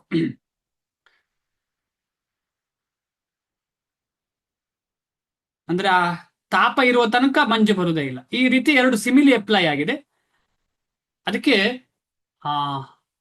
ಭಿದ್ಯತೆ ಹೃದಯ ಗ್ರಂಥಿ ಛಿದ್ಯಂತೆ ಸರ್ವ ಸಂಶಯ. ಅಂದ್ರೆ ಈ ಭಕ್ತಿಯೋಗ ಯಾರು ಮಾಡ್ತಾನೆ ಅವನಿಗೆ ಹೃದಯ ಗ್ರಂಥಿಗಳು ಅಂತ ಹೇಳಿದ್ರೆ ಈ ಏನ್ ಹೇಳುದು, ಅದು ಆ ಗ್ರಂಥಿಗಳಲ್ಲೇ ಇರುವುದು ಕಾಮ ಕ್ರೋಧ ಲೋಭ ಮೋಹ ಮದ ಮಾತ್ಸರ್ಯಗಳು. ಆ ಗ್ರಂಥಿಗಳನ್ನ ಭಿದ್ಯತೆ ಚೂರ್ ಮಾಡಿಬಿಡ್ತದೆ. ಯಾವುದು? ಭಕ್ತಿಯೋಗದ ಪ್ರೊಸೆಸ್. ಅದಕ್ಕೊಂದು ಉದಾಹರಣೆ ನಿನ್ನೆ ನಾವು ಡಿಸ್ಕಷನ್ ಮಾಡುವಾಗ ನಾವು ಹೇಳಿದ್ದೇವೆ, ನಾವು ಇನ್ನೂ ಶುದ್ಧ ಭಕ್ತಿಗೆ ತಲುಪಲಿಲ್ಲ. ದೊಡ್ಡ ದೊಡ್ಡ ಆಚಾರ್ಯರು, ನಿನ್ನೆ ಮಾತಾಜಿ ಹೇಳಿದಾಗೆ ಮಹಾರಾಜರು ಪ್ರಸಾದ ತಗೊಳ್ಳುವಾಗ ಪ್ರತಿಯೊಂದು ತುತ್ತಿನಲ್ಲೂ ಹರೇ ಕೃಷ್ಣ ಮಹಾಮಂತ್ರ. ನಾವು ಅದನ್ನು ಶುರು ಮಾಡ್ಲಿಲ್ಲ. ನಾವೇನು ಶುರು ಮಾಡಿದ್ದೇವೆ? ಪ್ರಸಾದ ತಗೊಳ್ಳಿಕ್ಕೆ ಶುರು ಮಾಡಿದ್ದೇವೆ. ನಾವೇನೋ ಮಾತಾಡ್ತಿರ್ತೇವೆ, ಲೋಕಾರೂಢಿ ಮಾತಾಡ್ತೇವೆ. ತಪ್ಪದು, ಖಂಡಿತವಾಗಿ ತಪ್ಪು. ಆದ್ರೆ ಇಲ್ಲಿ ಏನು ಅರ್ಥ ಮಾಡಬೇಕು ಅಂತ ಹೇಳಿದ್ರೆ, ಜೀವ ಗೋಸ್ವಾಮಿಗಳು ಏನ್ ಹೇಳ್ತಾರೆ ಅಂತ ಹೇಳಿದ್ರೆ, ಈಗ ನಾವೊಂದು 10 ಎಲೆಗಳನ್ನ ಜೊತೆಯಲ್ಲಿಟ್ಟು ಸೂಜಿಯಿಂದ ನೂಲು ಹಾಕ್ಲಿಕ್ಕೆ ಪ್ರಯತ್ನ ಪಡ್ತಿದ್ದೇವೆ. ಆಯ್ತಾ? ಅದೊಂದೊಂದು ಸ್ಟೇಜ್. ಫಸ್ಟಿನದ್ದು ರಂಧ್ರ ಆಯ್ತು, ಸೆಕೆಂಡ್ ರಂಧ್ರ ಆಯ್ತು, ಒಮ್ಮೆಲೆ ಎಲ್ಲದಕ್ಕೂ ರಂಧ್ರ ಆಗ್ತಿಲ್ಲ, ಒಂದೊಂದೇ ರಂಧ್ರ ಆಗ್ತಾ ಮುಂದೆ ಹೋಗುದು ಅಲ್ವಾ? ರಂಧ್ರ ಆಯ್ತು ಅಂದ್ರೆ ಫಸ್ಟಿಗೆ ರಂಧ್ರ ಆಯ್ತಲ್ಲ, ಆ ರಂಧ್ರ ಫಸ್ಟಿಗೆ ಆಯ್ತು ರಂಧ್ರ. ಆ ರಂಧ್ರ ಆಗುದೇ ಭಕ್ತಿ. ಅಲ್ಲಿ ರಿಸಲ್ಟ್ ಶುರು ಆಗಿದೆ, ಅಲ್ಲಿ ಪ್ರೊಸೆಸ್ ಶುರು ಆಗಿದೆ. ಆ ಫಸ್ಟಿನ ಎಲೆಗೆ ರಂಧ್ರ ಆಗಿದೆ ಅಂದ್ರೆ ಖಂಡಿತವಾಗಿ ಮುಂದೆ ಹೋಗಿ ಅವ ಲಾಸ್ಟ್ ಎಲೆ ಆಗ್ತಾನೆ. ಒಂದಲ್ಲ ಒಂದು, ಎಷ್ಟೋ ಜನ್ಮ ತಗೊಳ್ಬಹುದು, ಆದ್ರೆ ಶುರು ಆಗಿದೆ ಅಲ್ಲ. ಆ ಶುರುವಾಗುವ ಘಟ್ಟವನ್ನ ನಾವು ನಿನ್ನೆ ಡಿಸ್ಕಷನ್ ಮಾಡ್ತಾ ಇದ್ದದ್ದು. ಋಷಿಗಳ ಪ್ರಕಾರ ಅಂತಹವನ ಕರ್ಮದ ಪ್ರತಿಕ್ರಿಯೆಯನ್ನು ಪೂರ್ಣ ಜ್ಞಾನದ ಅಗ್ನಿಯು ಸುಟ್ಟು ಹಾಕುತ್ತದೆ. ಭಾವಾರ್ಥ: ಪೂರ್ಣ ಜ್ಞಾನದಲ್ಲಿ ಇರುವವನು ಮಾತ್ರವೇ. ಇಲ್ಲಿ ಶಿಲ ಪ್ರಭುಪಾದರು ಜ್ಞಾನವನ್ನು ಕೂಡ ಕೆಳಗೆ ಹಾಕಿ ಇಲ್ಲಿ ಕೂಡ ಕೃಷ್ಣ ಪ್ರಜ್ಞೆಯನ್ನು ಕೊಟ್ಟು ಎಲ್ಲರಿಗೂ, ಯಾಕಂದ್ರೆ ಈ ಜ್ಞಾನ ಕರ್ಮ ಎಲ್ಲಿ ತಗೊಂಡ್ರು ಕೂಡ ಯಾವತ್ತು ಟೈಮ್ ಇಲ್ಲ ನಮಗೆ ಜ್ಞಾನದ ಬಗ್ಗೆ ಡಿಸ್ಕಷನ್ ಮಾಡುದು, ಕರ್ಮದ ಬಗ್ಗೆ ಡಿಸ್ಕಷನ್ ಮಾಡ್ತಾ ಕುತ್ಕೊಳ್ಳಿಕ್ಕೆ ಟೈಮ್ ಇಲ್ಲ. ಪ್ರತಿಯೊಂದು ಪರ್ಪಟ್ ಅಲ್ಲಿ ಕೃಷ್ಣನ ಬಗ್ಗೆ ಡಿಸ್ಕಷನ್ ಆಗ್ಬೇಕು. ಅದು ಶ್ರೀಲ ಪ್ರಭುಪಾದರ ಇಂಗಿತ. ಆ ಶ್ರೀಲ ಪ್ರಭುಪಾದರ ಇಂಗಿತನ್ನ ಕಾಮನ್ ಮ್ಯಾನ್ ಯಾರಿಗೆ ಇದರ ಬಗ್ಗೆ ಗೊತ್ತಿಲ್ಲ ಅಪಾರ್ಥವಾಗಿ ತಗೊಂಡು ಸುಮ್ಮನೆ ಏನೇನೋ ಹೇಳೋದು. ಓ ಶ್ರೀಲ ಪ್ರಭುಪಾದರು ಎಲ್ಲಿ ನೋಡಿದ್ರು ಕೃಷ್ಣ ಕೃಷ್ಣ ಕೃಷ್ಣ, ಮತ್ತೆ ಭಗವದ್ಗೀತೆಯಲ್ಲಿ ಯಾರ ಹೆಸರು ತೆಗಿಬೇಕಂತೆ? ನಂಗೆ ಒಂದ್ಸಲ ನಾವು ಭಗವದ್ಗೀತಾ ಕ್ಲಾಸ್ ತಗೊಳ್ತಾ ಇರುವಾಗ ಅವರು ಹೇಳಿದ್ರು, ಈ ಭಗವದ್ಗೀತೆಯಲ್ಲಿ ಬರೀ ಕೃಷ್ಣ ಕೃಷ್ಣ ಕೃಷ್ಣ, ಇದು ಒಂಥರ ಇದು ಕ್ರಿಶ್ಚಿಯನ್ರ ಇದ್ದ ಹಾಗೆ ಇದು ಅಂತ ಹೇಳಿ ಆ ರೀತಿಯಲ್ಲಿ ಹೇಳಿದ್ರು. ಅಲ್ಲ, ಭಗವದ್ಗೀತೆಯಲ್ಲಿ ಕೃಷ್ಣನ ಹೆಸರಿಲ್ಲದೆ ಮತ್ತೆ ಯಾರ್ದು ಹೆಸರು ಹಾಕ್ಬೇಕಪ್ಪ? ಆಶ್ಚರ್ಯದ ಮಾತು ಅನ್ನಿಸ್ತು ನನಗೆ. ಏನೇ ಇರ್ಲಿ, ಪೂರ್ಣ ಜ್ಞಾನದಲ್ಲಿರುವವನು ಮಾತ್ರವೇ ಕೃಷ್ಣ ಪ್ರಜ್ಞೆಯಲ್ಲಿರುವವನ ಕಾರ್ಯಗಳನ್ನು ಅರ್ಥ ಮಾಡಿಕೊಳ್ಳಬಲ್ಲ. ಕೃಷ್ಣ ಪ್ರಜ್ಞೆಯಲ್ಲಿರುವ ಮನುಷ್ಯನಿಗೆ ಇಂದ್ರಿಯ ಭೋಗದ ಪ್ರವೃತ್ತಿಯು ಸ್ವಲ್ಪವೂ ಇರುವುದಿಲ್ಲ. ನೋಡಿ, ನಮ್ಮ ಘಟ್ಟ ಅಲ್ಲ ಇದು. ಅದಕ್ಕೋಸ್ಕರ ನಾನು ನಿನ್ನೆ ಡಿಸ್ಕಷನ್ ಮಾಡಿದ್ದು, ನಾವು ಯಾವ ಘಟ್ಟದಲ್ಲಿದೆ, ಮೊದಲನೇ ಎಲೆ ಅಷ್ಟೇ. ನಾವು ಅಲ್ಲಿಗೆ ಜಸ್ಟ್ ನೂಲಿಂದ ಇದು ಸೂಜಿಯಿಂದ ಟಚ್ ಆಗಿದೆ, ರಂಧ್ರವೂ ಆಗಿದೆ ಇಲ್ವೋ, ಜಸ್ಟ್ ಟಚ್ ಆಗಿದೆ ನಮ್ಮ ಜೀವನದಲ್ಲಿ ಭಕ್ತಿ ಅಂತ ಹೇಳಿ. ಆದ್ರೆ ಶುರು ಆಗಿದಲ್ಲ, ಅದೊಂದು ನಮ್ಮ ಭಾಗ್ಯ. ಕೃಷ್ಣ ಪ್ರಜ್ಞೆಯಲ್ಲಿರುವ ಮನುಷ್ಯನಿಗೆ ಇಂದ್ರಿಯ ಭೋಗದ ಪ್ರವೃತ್ತಿಯು ಸ್ವಲ್ಪವೂ ಇರುವುದಿಲ್ಲ. ಆತನು ದೇವೋತ್ತಮ ಪರಮ ಪುರುಷನ ನಿತ್ಯ ಸೇವಕನಾಗಿ ತನ್ನ ಸ್ವರೂಪ ಸ್ಥಿತಿಯ ಪರಿಪೂರ್ಣ ಜ್ಞಾನವನ್ನು ಪಡೆದಿರುತ್ತಾನೆ. ಇದರಿಂದ ಅವನು ತನ್ನ ಕೆಲಸದ ಪ್ರತಿಕ್ರಿಯೆಯನ್ನು ಸುಟ್ಟು ಹಾಕಿದ್ದಾನೆ ಎಂದು ಅರ್ಥ ಮಾಡಿಕೊಳ್ಳಬೇಕು. ನೋಡಿ, ಇದು ತುಂಬಾ ಸೀರಿಯಸ್ ವಿಷಯ ಅಲ್ವಾ? ಸುಟ್ಟು ಹಾಗೆ ನಮ್ಗೆ ಹಾಗೆ ಆಗಿದ, ನಾವು ಮಾಡಿದ ತಪ್ಪನ್ನೇ ಮಾಡ್ತಾ ಇಲ್ವಾ? ಇಲ್ಲಿ ನಮ್ಮ ಭಕ್ತರಲ್ಲಿ ಕೆಲವರು ಖಂಡಿತವಾಗಿ ಅಂತ ಲೆವೆಲ್ ಅಲ್ಲಿ ಇರಬಹುದು, ಆದ್ರೆ ಹೆಚ್ಚಿನ ಅಂಶ ನನ್ನ ಹಾಗೆ ಎಲ್ಲರೂ ಕೂಡ ನಾವು ಮಾಡಿದ ತಪ್ಪನ್ನೇ ಪುನಃ ಪುನಃ ಮಾಡ್ತಾ ಇದ್ದೇವೆ. ಎಷ್ಟೇ ಭಕ್ತಿ ಮಾಡಿದ್ರು ಕೂಡ ಯಾಕೆ ಹೀಗೆ ಆಗ್ತಿದೆ ಅಂತ ಹೇಳಿದ್ರೆ, ನಮ್ಮಲ್ಲಿ ಸಂಪೂರ್ಣವಾದ ಶ್ರದ್ಧೆ ಇನ್ನೂ ಬೆಳಗ್ಲಿಲ್ಲ. ಭಗವಂತನೇ, ಬೇರೆ ಯಾರು ಇಲ್ಲ ಅಂತ ನಮಗಿಲ್ಲ ಮನಸ್ಸಲ್ಲಿ. ನನಗೆ ಅಪ್ಪನೂ ಇದ್ದಾರೆ, ನನಗೆ ಹಣವೂ ಇದೆ, ನನಗೆ ಅದು ಇದೆ, ಇದು ಇದೆ, ಎಲ್ಲ ನನಗೆ ಡಿಪೆಂಡೆನ್ಸ್ ಭಗವಂತನಲ್ಲಿ ಸಂಪೂರ್ಣ ಇಲ್ಲ, ಬೇರೆದ್ರ ಮೇಲೇನೂ ಇದೆ. ಸಂಪೂರ್ಣ ಭಗವಂತನೇ ಇಲ್ಲ ಅಂತ ನಮ್ಮ ಮನಸ್ಸಲ್ಲಿ ಇನ್ನೂ ಕೂರ್ಲಿಲ್ಲ. ಇದರಿಂದ ಅವನು ತನ್ನ ಕೆಲಸದ ಪ್ರತಿಕ್ರಿಯೆಯನ್ನು ಸುಟ್ಟು ಹಾಕಿದ್ದಾನೆ ಎಂದು ಅರ್ಥ ಮಾಡಿಕೊಳ್ಳಬೇಕು. ಪ್ರತಿಕ್ರಿಯೆ ಅಂದ್ರೇನು?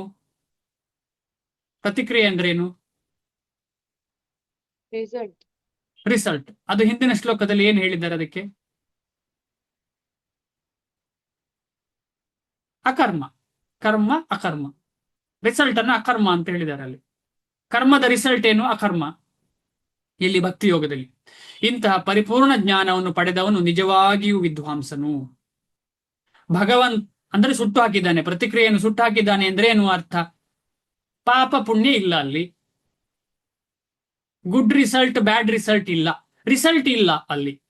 ಭಗವಂತನ ನಿತ್ಯ ಸೇವಕನೆಂಬ ಈ ಜ್ಞಾನದ ಬೆಳವಣಿಗೆಯನ್ನು ಅಗ್ನಿಗೆ ಹೋಲಿಸಿದೆ. ಇಂತಹ ಅಗ್ನಿಯನ್ನು ಒಮ್ಮೆ ಹೊತ್ತಿಸಿದರೆ ಎಲ್ಲ ಬಗೆಯ ಪ್ರತಿಕ್ರಿಯೆಗಳನ್ನು ಅದು ಸುಡಬಲ್ಲುದು. ಎಂತಹ ಅಗ್ನಿ? ಇಲ್ಲಿ ಭಕ್ತಿಯ ಅಗ್ನಿಯನ್ನು ಹೇಳ್ತಾ ಇರುವಂಥದ್ದು, ಅದರ ಸೂರ್ಯನ ಬೆಳಕನ್ನು ಹೇಳ್ತಾ ಇರುವಂಥದ್ದು ಶ್ರೀಲಪ್ರಭುಪಾದರು. ಮುಂದೆ ಹೋಗೋಣ. ಅರ್ಥ ಆಯ್ತು ಅನ್ಕೊಳ್ತೀನಿ, ಮುಂದೆ ಹೋಗ್ತೀನಿ.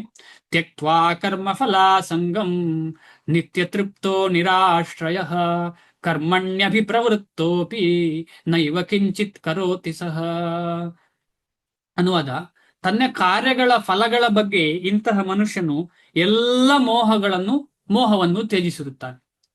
ಈಗ ಅಲ್ಲಿ ಕರ್ಮ ಹೇಗೆ ಮಾಡುದು ಅಂತ ಹೇಳಿ, ಇಲ್ಲಿ ಫಲಗಳ ಬಗ್ಗೆ ಎಲ್ಲ ಮೋಹವನ್ನ ತ್ಯಜಿಸಿರ್ತಾನೆ. ಇದನ್ನು ಈಗಾಗಲೇ ಡಿಸ್ಕಷನ್ ಮಾಡಿದ್ದೇವೆ. ಯಾವ ಶ್ಲೋಕ?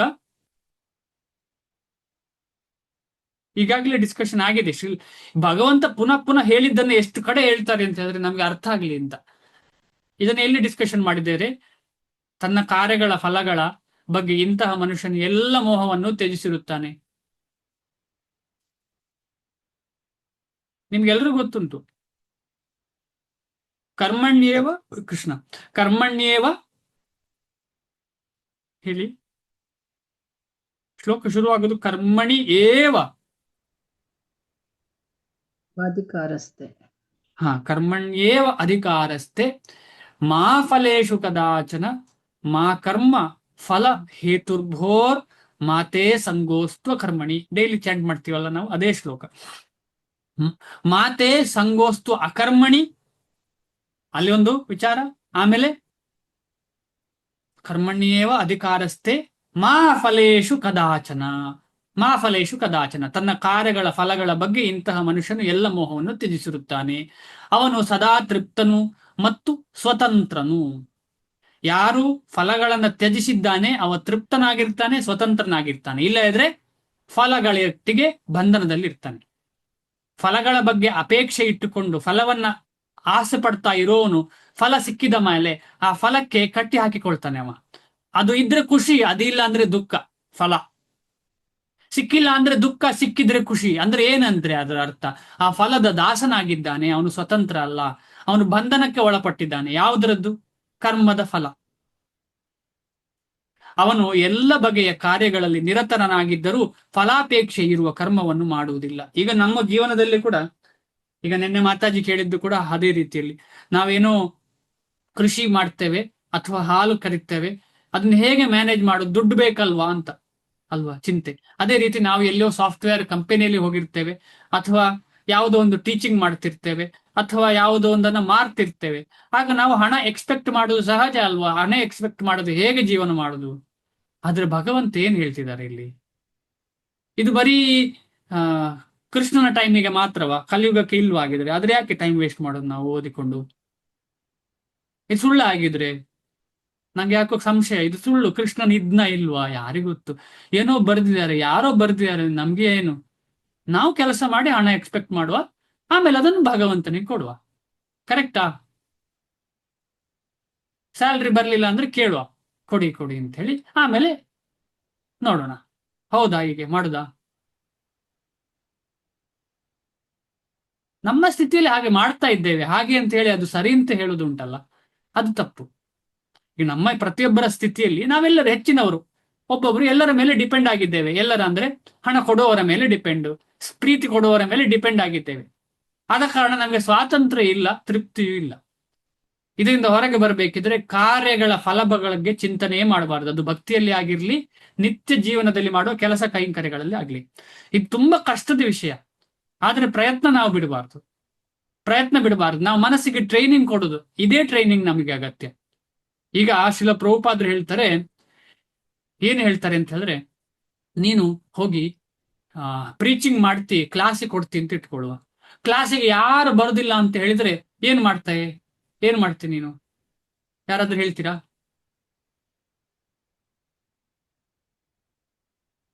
ಇವತ್ತು ಯಾರು ಬರ್ಲಿಲ್ಲ ಅಂತ ಹೇಳಿ ಬರುದಾ ವಾಪಸ್ಸು? ನಮ್ಮ ಕರ್ತವ್ಯ ನಾವು ಮಾಡ್ಬೇಕು ಪ್ರಭುಜಿ. ಯಾರು ಬರ್ಲಿಲ್ಲ, ಏನ್ ಕರ್ತವ್ಯ ಮಾತಾಜಿ? ನಾವು ಫಲಾಪೇಕ್ಷೆ ಇರುವವರು ಯಾರು ಬರ್ಲಿಲ್ಲ ಅಂತ ಹೇಳಿ ಬರುದಾ? ಶ್ರೀಲ ಪ್ರಭುಪಾದ ಹೇಳಿ ಕರೆಕ್ಟ್ ಹೇಳಿದ್ದೀರಿ ಮಾತಾಜಿ. ನೀವು ಕರ್ತವ್ಯ ಮಾಡಬೇಕು. ಅಲ್ಲಿ ಒಬ್ಬನೇ ಆದ್ರೂ ಕೂಡ ಆ ಕ್ಲಾಸ್ ತಗೊಳ್ಬೇಕು. ಯಾಕೆ ಅಂತ ಹೇಳಿದ್ರೆ ಅಲ್ಲಿ ಬರೀ ಮನುಷ್ಯರಲ್ಲ, ಎಷ್ಟೋ ಜೀವರಾಶಿಗಳಿದ್ದಾವೆ. ನಮಗೆ ಕಾಣುವ ಮನುಷ್ಯರೇ ಆಗ್ಬೇಕು ಅಂತಿಲ್ಲ, ಜೀವರಾಶಿಗಳು. ಅದಲ್ಲದೆ ಯಾರು ಬರ್ಲಿಲ್ಲ ಅಂದ್ರೆ ಭಗವಂತನಿದ್ದಾನೆ ಕೇಳಲಿಕ್ಕೆ, ಅದು ಖಂಡಿತ. ಆದ್ರೆ ಭಗವಂತನ ನಾವು ನೋಡ್ಲಿಲ್ಲ, ಇರುವೆಗಳೆಲ್ಲ ಕಾಣ್ತಾ ಇವೆ. ಅಟ್ಲೀಸ್ಟ್ ಭಗವಂತ ಇದ್ದಾನೆ, ಕರೆಕ್ಟ್. ಆದ್ರೆ ನಮಗೆ ಆ ಒಂದು ಫೀಲಿಂಗೇ ಇಲ್ವೇ? ಹೇಳಿ ಮತ್ತೆ. ಭಗವಂತನ ರೂಪ ಅಲ್ಲ ಪ್ರಭುಜಿ ಅವನು, ಜೀವಿಗಳು ಭಗವಂತನ ರೂಪ ಅಲ್ಲ, ಭಗವಂತನ ಅಂಶ. ಖಂಡಿತವಾಗಿ ಭಗವಂತನಲ್ಲ ಅಲ್ಲಿ ಕಾಣಬೇಕು ನಾವು, ಆದ್ರೆ ಭಗವಂತನ ಅಂಶ, ಭಗವಂತ ಅಲ್ಲ. ಅದು ಭಗವಂತನ ಅಂಶ ಆಗ್ಲಿ. ಈ ರೀತಿಯಲ್ಲಿ ನಾವು ಆಮೇಲೆ ಶಿಲ ಪ್ರಭುಪಾದ ಹೇಳ್ತಾರೆ, ಕನ್ನಡಿ ಎದುರು ನೀವು ಹೇಳಿ, ಬೇಕಿದ್ರೆ ಯಾರು ಬರ್ಲಿಲ್ಲ ಅಂದ್ರೆ ಕನ್ನಡಿ ಇಟ್ಕೊಂಡು ಹೇಳಿ ಅಂತ. ಇದರ ಅಥವಾ ಬುಕ್ ಡಿಸ್ಟ್ರಿಬ್ಯೂಷನ್ಗೆ ಹೋಗ್ತಾ ಇರ್ತೇವೆ ನಾವು, ಯಾರು ತಕೊಳ್ಳಿಲ್ಲ ಅಂತ ಬೇಜಾರು ಮಾಡ್ಕೊಳ್ಳೋದು ಇಲ್ಲ. ಅಲ್ಲಿ ಹೋಗಿದ್ದೇನೆ, ಕೆಲಸ ಮಾಡಿದ್ದೇನೆ, ಯುದ್ಧ ಮಾಡ್ಲಿಕ್ಕೆ ಪ್ರಯತ್ನ ಪಟ್ಟಿದ್ದೇನೆ. ಅಂದ್ರೆ ನಮ್ಗೆ ಯಾವಾಗವರೆಗೆ ಭಕ್ತಿಯಲ್ಲಿ ಆಗ್ಲಿ ಏನೇ ಆಗ್ಲಿ ಆಸೆ ಯಾವಾಗ ಇದೆ, ನಮ್ಗೆ ಇಷ್ಟು ರಿಸಲ್ಟ್ ಸಿಗ್ಬೇಕು, ಇಷ್ಟು ಹಣ ಸಿಗ್ಬೇಕು, ನನಗೆ ಕೃಷ್ಣ ಜನ್ಮಾಷ್ಟಮಿ ಬರ್ತಿದೆ, ನನ್ನ ಟಾರ್ಗೆಟ್ ಇಷ್ಟು. ಮ್ಯೂಟ್ ಮಾಡ್ಕೊಳ್ಳಿ, ನೀವು ಅದು ಅಭ್ಯಾಸ ಮಾಡ್ಕೊಳ್ಳಿ, ಮ್ಯೂಟ್ ಮಾಡ್ಕೊಳ್ಳಿಕ್ಕೆ ದಯವಿಟ್ಟು. ಇಲ್ಲಾಂದ್ರೆ ನೀವು ಮಾತಾಡ್ಬಾರ್ದು, ಎರಡರಲ್ಲಿ ಒಂದು, ಬೇರೆಯವರಲ್ಲಿ ಕ್ಷಮಿಸಿ, ಯಾಕಂದ್ರೆ ಫ್ಲೋ ತಪ್ಪಿ ಹೋಗ್ತದೆ. ಏನ್ ಪ್ರಶ್ನೆ, ಏನಿತ್ತು ಚರ್ಚೆ? ಕೃಷ್ಣಾಷ್ಟಮಿಗೆ ಫಂಡ್ ಕಲೆಕ್ಷನ್ ಮಾಡುದು, ಟಾರ್ಗೆಟ್ ಹಾಕುದು. ನಾವು ಒಳ್ಳೆ ವಿಚಾರ, ಟಾರ್ಗೆಟ್ ಶ್ರೀಲ ಪ್ರಭುಪಾದರು ಹೇಳ್ತಾರೆ ಟಾರ್ಗೆಟ್. ಆದ್ರೆ ಟಾರ್ಗೆಟ್ ರೀಚ್ ಆಗ್ಲಿಲ್ಲ ಅಂತ ಬೇಜಾರು ಮಾಡಬಾರ್ದು. ಅಯ್ಯೋ ರೀಚ್ ಆಗ್ಲಿಲ್ಲ ಅಂತ ಬೇಜಾರು, ಅವನು ಹೆಚ್ಚು ಕಲೆಕ್ಷನ್ ಮಾಡಿದ ಅಂತ ಹೇಳಿ ಬೇಜಾರು ಮಾಡೋದು. ಭಕ್ತಿಯಲ್ಲಿ ಪೈಪೋಟಿಯೇ ವಿರುದ್ಧ ದಿಕ್ಕಿದ್ದು. ನಮ್ಮ ಈ ರೀತಿಯ ಪೈಪೋಟಿ ಅಲ್ಲ ಅದು. ಬೇರೆಯವನಿಗೆ ಸಿಕ್ಕಿತು ಅಂತ ಹೇಳಿದ್ರೆ ಇನ್ನೂ ಖುಷಿ ನಮಗೆ, ನನಗಿಂತ ಅವನಿಗೆ ಸಿಕ್ಕಿತಲ್ಲ ಅಂತ ಹೇಳಿ, ನನಗಿಂತ ಜಾಸ್ತಿ ಭಕ್ತಿ ಮಾಡ್ತಿದಾರಲ್ಲ ನಿನ್ನ ದಾಸ ನಾನು ಆಗಿಬಿಡ್ತೇನೆ ಅಂತ ಹೇಳ್ಬೇಕು. ಈ ರೀತಿಯಲ್ಲಿ ಅಂದ್ರೆ ನಿನ್ನ ದಾಸನಾಗಿ ನಾನು ನಿನ್ನ ಹಾಗೆ ಮುಂದೆ ಬರ್ಲಿಕ್ಕೆ ಪ್ರಯತ್ನ ಪಡ್ತೇನೆ ಅಂತ ಹೇಳಲಿಕ್ಕೆ. ಈ ರೀತಿಯಲ್ಲಿ ಭಕ್ತಿಯಲ್ಲಿ ವಿಚಾರವೇ ಬೇರೆ. ಆದ ಕಾರಣ ನಾವು ಯಾವತ್ತು ಈ ಮಟೀರಿಯಲ್ ಆಸೆಗಳು ಯಾವತ್ತು ಭಗವಂತ ಅದು ಸ್ಪೆಸಿಫಿಕಲಿ ಫಲದ ಮೇಲೆ ಆಸೆಯನ್ನ ಖಂಡಿತವಾಗಿ ಅಬಾಂಡೆಂಡ್ ಅದನ್ನು ದೂರ ಇಡಬೇಕು ಅಂತ ಭಗವಂತ ಹೇಳ್ತಾರೆ. ಅದಕ್ಕೋಸ್ಕರ ಅದು ವಿಕರ್ಮ. ಅದು ಕೂಡ ಅವನು ಎಲ್ಲ ಬಗೆಯ ಕಾರ್ಯಗಳಲ್ಲಿ ನಿರತನಾಗಿದ್ದರೂ ಫಲಾಪೇಕ್ಷೆ ಇರುವ ಕರ್ಮವನ್ನು ಮಾಡುವುದಿಲ್ಲ. ಅವನು ಎಲ್ಲ ಬಗೆಯ ಕಾರ್ಯಗಳಲ್ಲಿ ನಿರತನಾಗಿದ್ದರೂ ಫಲ ಅಪೇಕ್ಷೆ ಇರುವ ಕರ್ಮವನ್ನು ಮಾಡುವುದಿಲ್ಲ. ನಾನಂತೂ ಇಲ್ಲ ಈ ಸ್ಥಿತಿಯಲ್ಲಿ, ನಮ್ಮಲ್ಲಿ ಹೆಚ್ಚಿನವರು ಇಲ್ಲ ಈ ಸ್ಥಿತಿಯಲ್ಲಿ, ಹಾಗೆ ಅಂತ ಹೇಳಿ ಇದು ಸುಳ್ಳು ಅಂತ ಹೇಳೋದು ತಪ್ಪು, ಖಂಡಿತವಾಗಿ ತಪ್ಪು. ಯಾಕೆಂದರೆ ಭಗವಂತನ ಇನ್ಸ್ಟ್ರಕ್ಷನ್ ಅದು, ಪ್ರಭುಪಾದರ ಆಚಾರ್ಯರ ವಚನ ಇದು. ಹಾಗಿರುವಾಗ ನಾವು ಇದನ್ನು ತಪ್ಪು ಹೇಳೋದಾ? ಇದು ಖಂಡಿತವಾಗಿ ಇದು ತಲುಪಲಿಲ್ಲ, ಈ ಸ್ಟೇಜಿಗೆ ತಲುಪಲಿಲ್ಲ ಅಂದ್ರೆ ನಮ್ಗೆ ಭಕ್ತಿ ಮಾಡ್ಲಿಕ್ಕೆ ಸಾಧ್ಯ ಇಲ್ಲ, ಭಗವಂತನ ಕಡೆ ಹೋಗ್ಲಿಕ್ಕೆ ಸಾಧ್ಯ ಇಲ್ಲ. ಯಾಕೆ ಅಂತ ಹೇಳಿದ್ರೆ ಸ್ವಲ್ಪ ಕಳಂಕ ಇದ್ರೂ ಕೂಡ ನಾವು ಇಲ್ಲೇ ಇರ್ಬೇಕಾಗ್ತದೆ ಅಂತ ನಮಗೆ ಶಿಲ ಪ್ರಭುಪಾದರು ಹೇಳಿದ್ದಾರೆ. ಸ್ವಲ್ಪ ಅನರ್ಥ ಇದ್ರೂ ಕೂಡ ನಾವು ಇಲ್ಲೇ ಇರ್ಬೇಕಾಗ್ತದೆ. ಇಲ್ಲೇ ಇರ್ಬೇಕಂದ್ರೆ 14 ಪ್ಲಾನೆಟರಿ ಸಿಸ್ಟಮ್ ಅಲ್ಲಿ ಸುತ್ತಬೇಕು, ಫುಲ್ ಶುದ್ಧ ಆಗ್ಬೇಕು ನಾವು. ಹಾಗೇಳಿ ಭಕ್ತಿ ಅಂತ ಹೇಳುವಂಥದ್ದು ಸ್ವಿಫ್ಟ್ ಮೆಥಡ್ ಅಂತ ನಮಗೆಲ್ಲ ಗೊತ್ತು. ಹಾಗೆ ಸುಲಭ ಅಂತ ಹೇಳಿ ಟೈಮ್ ಪಾಸ್ ಮಾಡೋದಲ್ಲ. ಈಗ ಜನರ ಏನಾಗಿದೆ, ಭಕ್ತಿಯ ಸುಲಭ ಜಪ ಮಾಡುದು, ಹರೇ ಕೃಷ್ಣ ಕೃಷ್ಣ ಕೃಷ್ಣ ಹರೇ ಹರೇ, ಹರೇ ರಾಮ ರಾಮ ರಾಮ ಹರೇ ಹರೇ. ಸುಲಭ? ಏನು ಸುಲಭ? ಏನು ಸುಲಭ? ಸುಲಭ ಅಲ್ಲ. ಭಕ್ತಿ ಅಂತ ಹೇಳಿದ್ರು ಕೂಡ ನಿಜವಾಗಿ ನಮ್ಮ ಸಂಪೂರ್ಣ ಮನಸ್ಸು ಕೊಟ್ಟು ಮಾಡದಿದ್ರೆ ಅದು ಸುಲಭ ಅಲ್ಲ. ನಮಗೆ ಈ ಜನ್ಮದಲ್ಲಿ ಸಿಗುವುದು ಖಂಡಿತ ಇಲ್ಲ.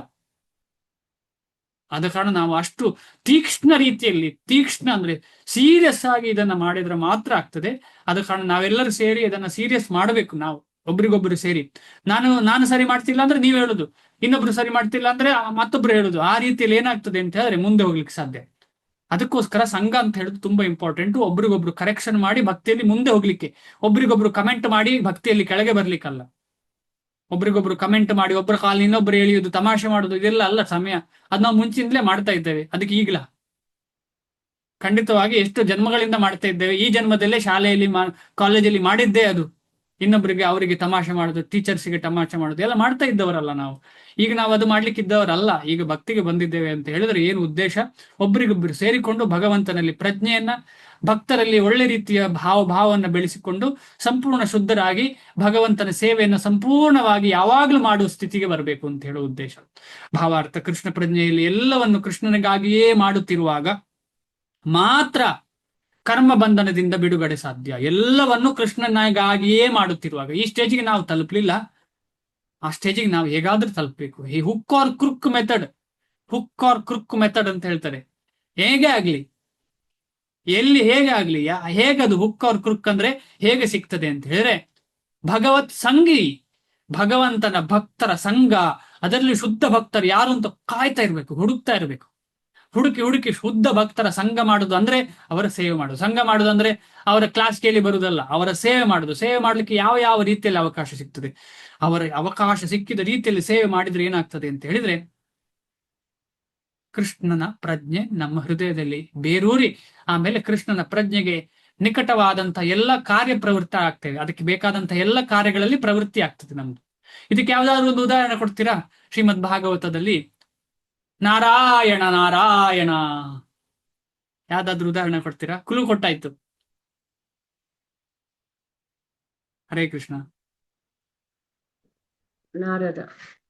ಹಾ, ಜಯ. ಹೇಳಿ ಕತೆ ಸ್ವಲ್ಪ ಗೊತ್ತಿದ್ರೆ. ಹೇಳಕ್ ಬರಲ್ಲ ಪ್ರಭು. ಕತೆ ಗೊತ್ತಿಲ್ಲ. ಓಕೆ, ಯಾರಿಗಾದ್ರೂ ಗೊತ್ತಾ ನಾರದ ಮುನಿಗಳಿಗೆ ಏನಾಯ್ತು ಅಂತ ಹೇಳಿ? ನಾರದ ಮುನಿ ಆಗೋಕ್ಕಿಂತ ಅವರ ಹಿಂದಿನ ಜನ್ಮದಲ್ಲಿ ಏನಾಗಿತ್ತು ಅಂತ ಹೇಳಿ? ದಾಸಿ ಪುತ್ರರಾಗಿದ್ರು. ಏನ್ ಮಾಡ್ತಿದ್ರು?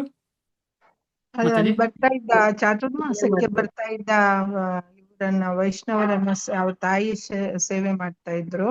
ಆಗ ಅವರು ಪ್ರಸಾದ ಉಳಿಸಿದ್ದನ್ನ ಇವರು ಅವ್ರ ಪರ್ಮಿಷನ್ ತಗೊಂಡು ತಿಂತಾ ಇರ್ತಾರೆ. ಅದರಿಂದ ಅವರು ಶುದ್ಧಿ ಆಗ್ತಾರೆ. ಆಮೇಲೆ ಅವ್ರ ತಾಯಿ ತೀರೋದಾಗ ಅವರು ನೇರವಾಗಿ ಭಗವಂತನ ಭಕ್ತಿ ಮಾಡೋದಿಕ್ಕೆ ಶುರು ಮಾಡ್ತಾರೆ. ಅದ್ಭುತ. ಮತ್ತೆ ಥ್ಯಾಂಕ್ ಯು ಸೋ ಮಚ್. ಈ ರೀತಿಯಲ್ಲಿ ನಾರದರಿಗೆ ನೆಕ್ಸ್ಟ್ ಸಂಪೂರ್ಣವಾಗಿ ಭಗವಂತನ ಪ್ರಜ್ಞೆ ಇರುವಂತಹ ಜೀವನ ಸಿಕ್ಕಿತು. ನಾರದರಾಗಿ ಬಂದರು.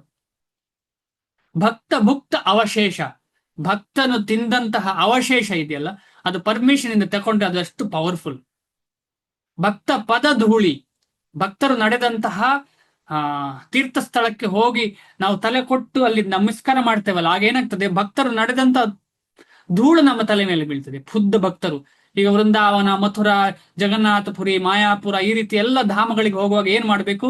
ನಮಸ್ಕಾರ ಮಾಡ್ಬೇಕು. ಅದಕ್ಕೆ ನೀವು ವೃಂದಾವನದಲ್ಲಿ ಕೇಳಿರ್ಬಹುದು, ನೋಡಿರ್ಬಹುದು, ನಮಸ್ಕಾರ ಹಾಕೋದು, ಒಂದೊಂದು ಸ್ಟೆಪ್ಪಿಗೆ ನಮಸ್ಕಾರ ಹಾಕೋದೆಲ್ಲ ಇರ್ತದೆ.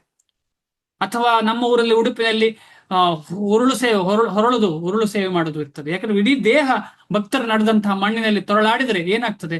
ನಮಗೆ ಭಗವಂತನ ಭಕ್ತಿ ಸಿಗ್ತದೆ. ಕರ್ಮ ಹೋಗ್ತದೆ ಎಂಬ ದೃಷ್ಟಿಕೋನದಿಂದ ಮಾಡುದು ತಪ್ಪು, ಭಕ್ತಿ ಸಿಗ್ಬೇಕು ಎಂಬ ದೃಷ್ಟಿಕೋನದಿಂದ ಮಾಡಬೇಕು.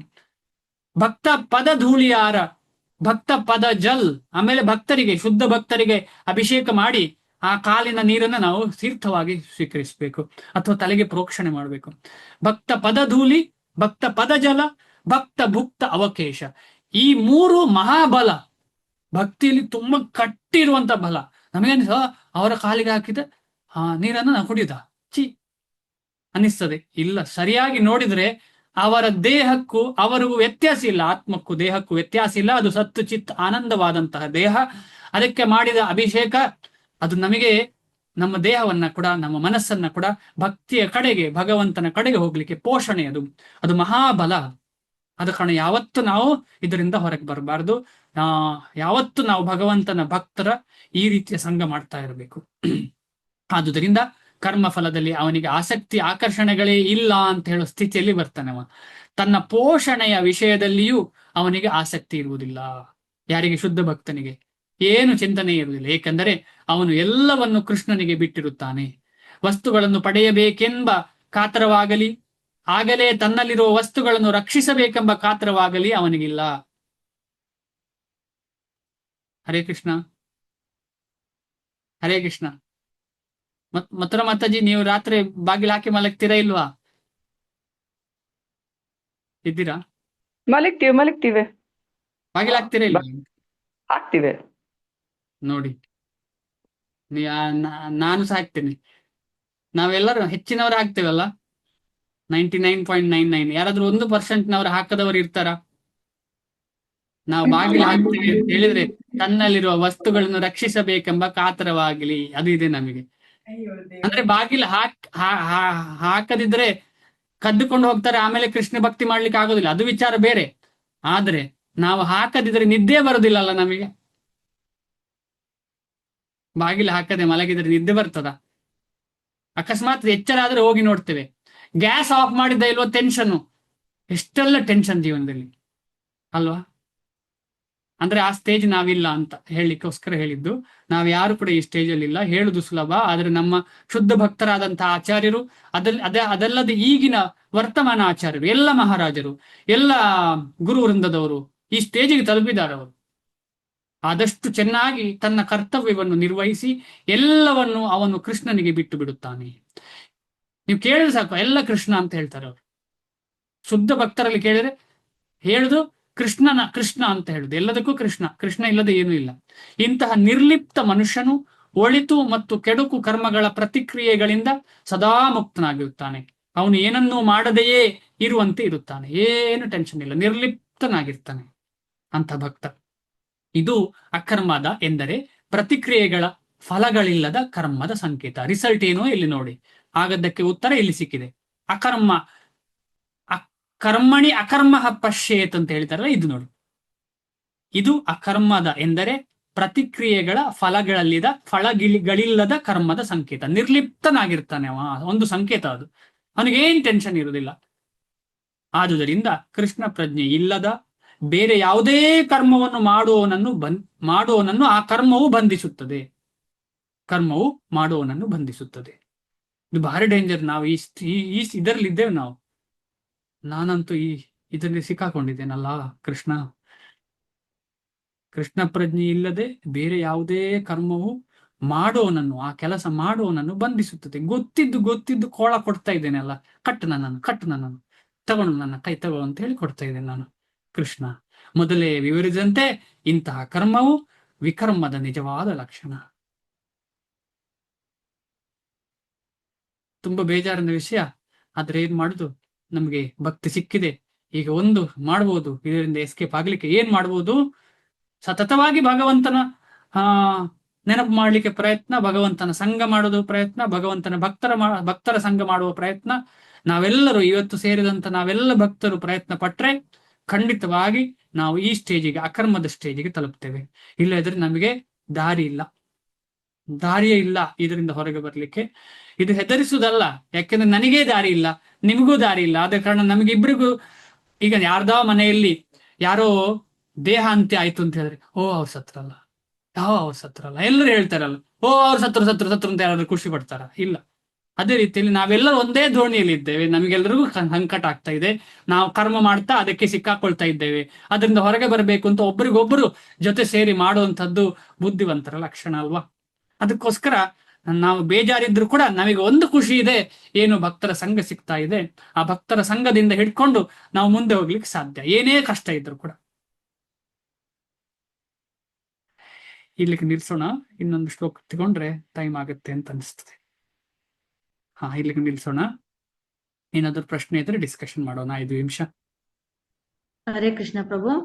ಹರೇ ಕೃಷ್ಣ ಮಾತಾಜಿ. ಸ್ತ್ರೀಯರು ಉರುಳು